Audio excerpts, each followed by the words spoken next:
ദാസേട്ടൻ കോഴിക്കോടിനൊപ്പമുള്ള reels പുറത്തിറങ്ങിയതിന് പിന്നാലെ ഉണ്ടായ വിമർശനങ്ങൾക്ക് മറുപടിയുമായി അന്തരിച്ച നടൻ കൊല്ലം സുധിയുടെ ഭാര്യ രേണു സമൂഹ മാധ്യമങ്ങളിൽ നിന്നും സുധിക്കൊപ്പമുള്ള പ്രൊഫൈൽ പിക്ചർ നീക്കം ചെയ്യണമെന്ന് നിരവധി പേർ ആവശ്യപ്പെട്ടിരുന്നു. ഇപ്പോഴിതാ ഇത്തരം വിമർശനങ്ങളിൽ പ്രതികരിച്ചിരിക്കുകയാണ് രേണു സുധി. സുധിച്ചേട്ടന്റെ വൈഫായി ഇരിക്കുന്നിടം വരെ ആരെന്തു പറഞ്ഞാലും DP മാറ്റുന്ന പ്രശ്നമില്ല.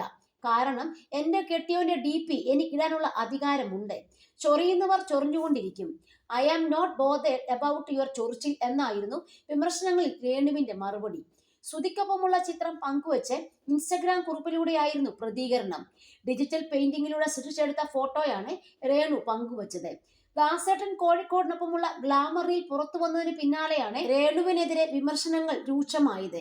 ദിലീപും ഗോപികയും അഭിനയിച്ച ചാന്തുപൊട്ട് എന്ന ചിത്രത്തിലെ ചാന്തു കുടഞ്ഞൊരു സൂര്യൻ മാനത്ത് എന്ന ഗാനത്തിന്റെ ദൃശ്യാവിഷ്കാരമാണ് സോഷ്യൽ മീഡിയയിൽ പങ്കുവച്ചത്.